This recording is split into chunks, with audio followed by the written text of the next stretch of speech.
Right,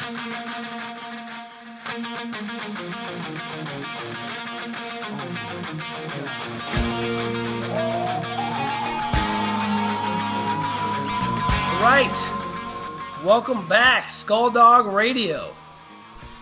Only the second episode ever, so thanks for joining me. Hopefully you enjoyed the first one. I'm your host, Sculldog. Let's get right to it. Alright, the Blackhawks. Gotta start with my Hawks. Hopefully everybody watched the game last night, because, wow, it was a good one. That's probably why I'm tired today. Let's start off in the first period. Hawks were very flat. Not a whole lot going on. Crawford only let up one goal. You got to give him props for that. It was kind of a soft goal, I'm not going to lie, but the fact that they came out of there down 0-1 when the Wild just flat out outplayed them. Anybody who watched the game had to have been just as nervous as me. Critical game, 2-2. They lose that game last night. We're talking down 2-3 going to Minnesota. That was an absolute critical game. Hawks, once again, with the refuse-to-lose mentality, gets a goal from Bickle and then Taves. Win it 2-1. Amazing game. All year long, they've just had that refuse-to-lose attitude. Once again, coming alive when they need it, they win 2-1. I'm starting to think they're going to win the series. Like I said, going back to Minnesota tomorrow night. Again, another late 8 o'clock start. Pray that they win that game. I do not want to see them Game 7 in Chicago. However, I realize whenever we're at home, we win. So I'm not really worried. I think we will win the series one way or another, but we could use the rest, A, and then B, I'm tired of being so nervous and tired the next day. So yeah, I would like to see them wrap it up tomorrow night. Okay, so that's the Blackhawks. Let's move on to the NFL Draft. The NFL Draft was over the weekend. I actually watched the entire first round. I caught some of the second round. It gets a little old. It's a little lengthy. I mean, people that maybe are a little crazy watch the entire draft. I haven't really got that crazy yet, so I only watched the first round, a little bit of the second. But let me go over the picks that the Bears got. The Bears overall, I think it was a very good draft. Even Mel Kiper, who's hasn't been real fond of the Bears' past drafts, mentioned that he thought they did a nice job of filling all the needs that were necessary.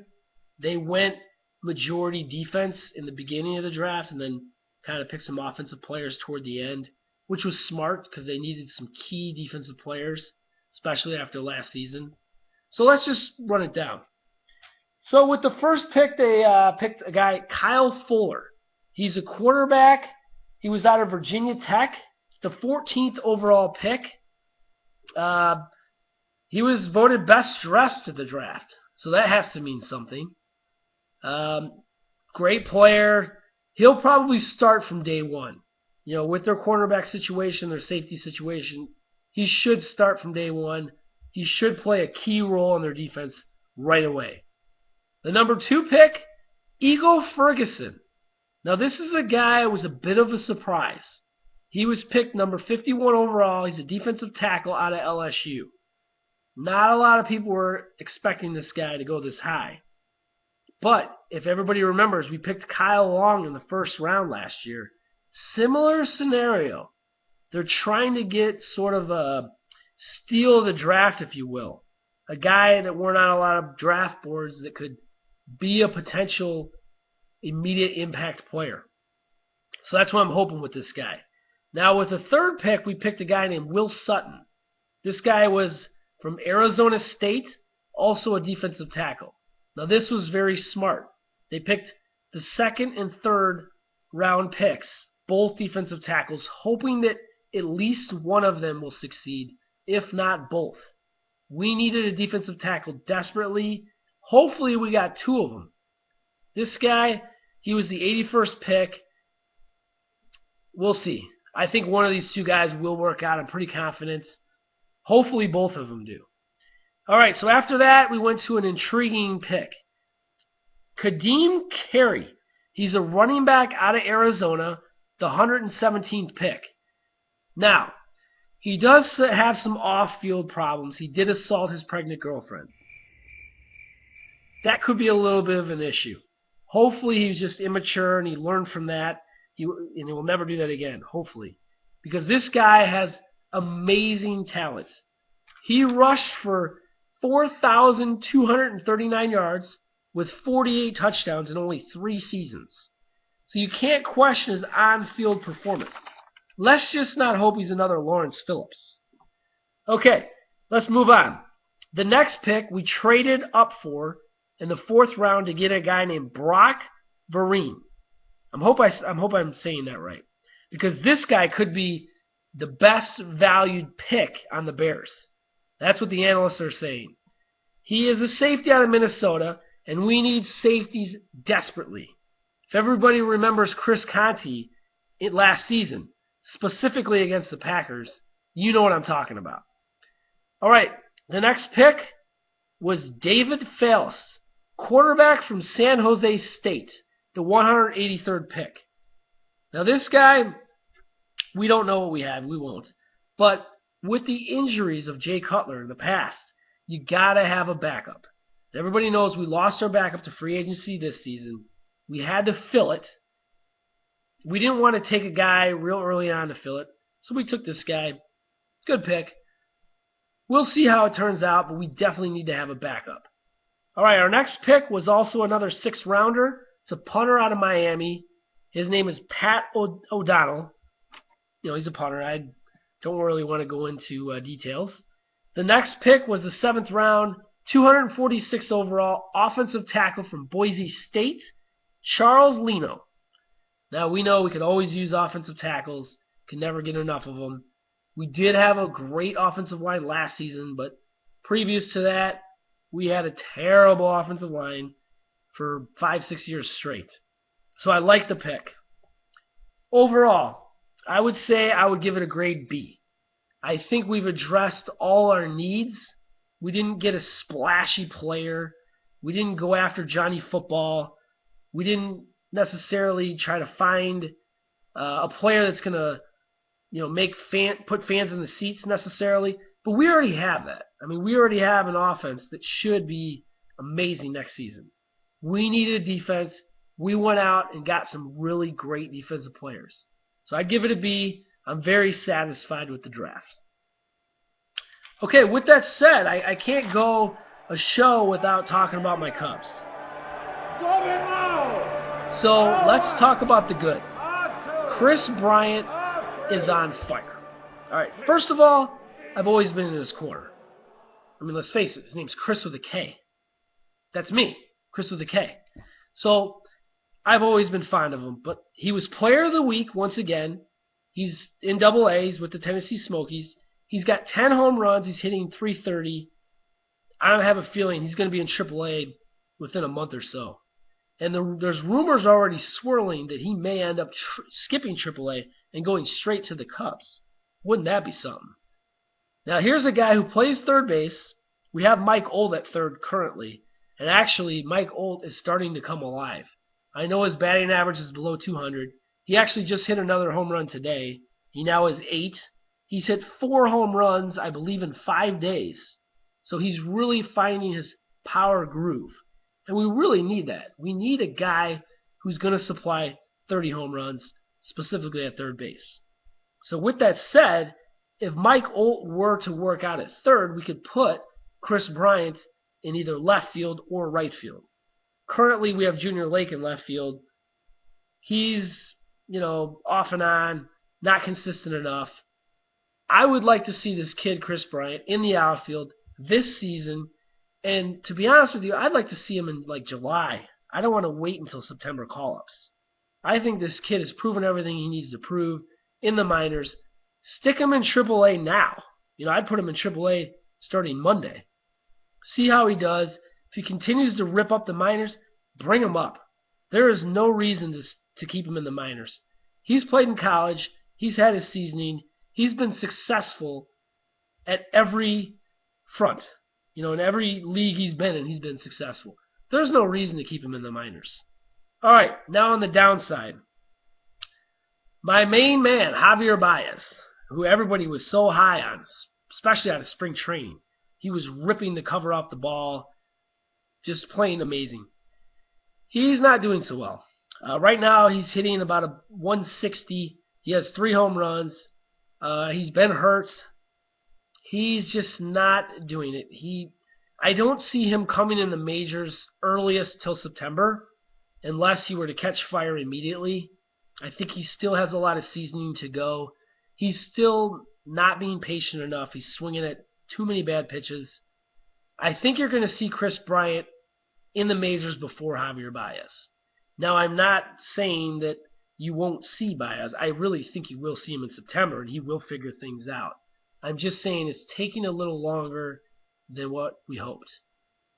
With that being said, the Cubs still have a very strong farm system. We have a Major League draft coming up, which I'm super excited about. It's in June. It's very pitcher, top-heavy pitching, which is what we need. We need to get a really good, strong pitcher in this year's draft. And with the 4th pick, we're going to have a real strong opportunity to get an elite pitcher. So I think with the guys we already have, the Kris Bryants, the Javier Baez, the Albert Almaras, if you throw in another elite pitcher, we could really have some buzz going. And like I said, Kris Bryant, he'll be in the majors before you know it. All right, that's enough about the Cubs. Let's move on. Now, today at work, I was kind of going over some topics. I wasn't sure what to talk about. And I had a friend of mine who was like, well, why don't you talk about your serving experience? And he sort of entertained me with some of your stories. So I figured I would do that. You know, I'd like the show not to be just sports. I'd like it to be more reality as well. So I would like to talk about my serving experience. Now, I am a father of 2. I have obligations. I have a regular full-time job. And serving seemed to be a way to earn extra cash. So I had a friend who was a manager in the serving business who kind of talked me into working as a server. It seemed very easy. You know, I mean, what is there to do? You take an order, you go in the back, you bring it out. Pretty easy. Well, I realize it's far from. Now, I worked in the chain industry. I have worked for Olive Garden, I've worked for Longhorn, I've worked for the chain restaurants. And I can tell you, it's not as easy as it looks. I'm going to touch on more Olive Garden than my other experiences because that was the most difficult. And I think that people do not realize what all goes into serving. And I would like to explain it. My personal view is anyone who wants to go out to eat should be a server at one time. That way they realize what all goes into it and why you should tip. Okay, first of all, don't automatically assume that if your food is screwed up in any way, the order, if you're not getting the correct dressing or it's not cooked properly or it's not tasting right, you cannot blame this on the server because the server is not responsible for how the cooks are cooking the food or how the food runners are bringing out the food. And let me elaborate.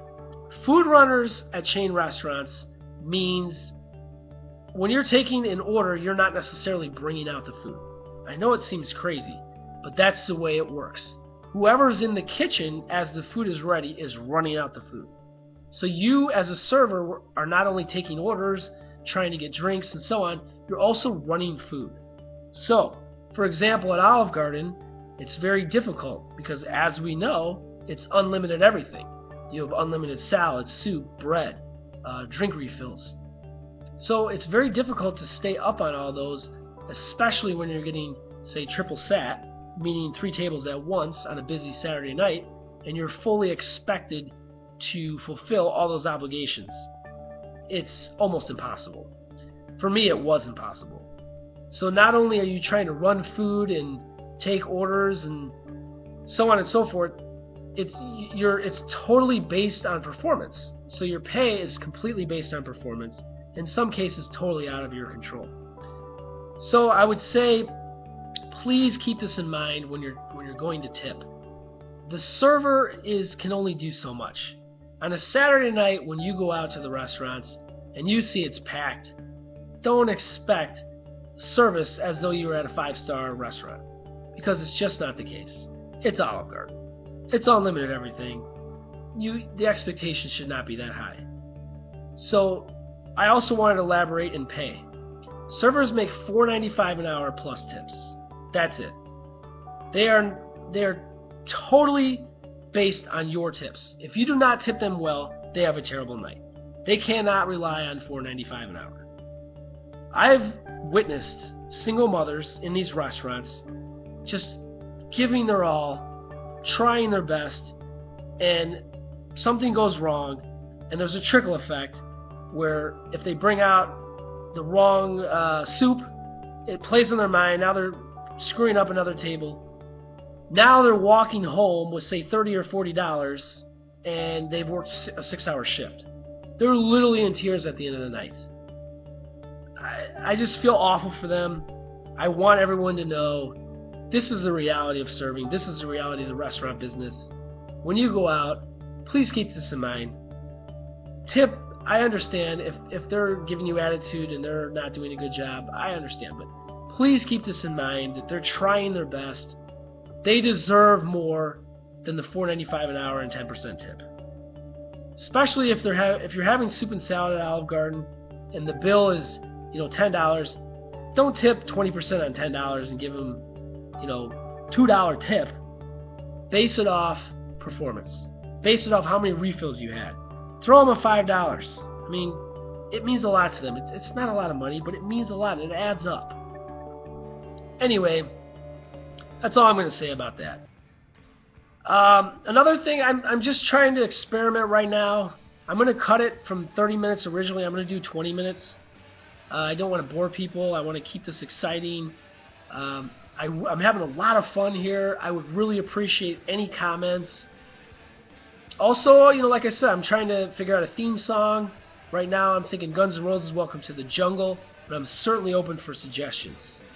All right, that's all I have for tonight. Thanks for watching. See you soon.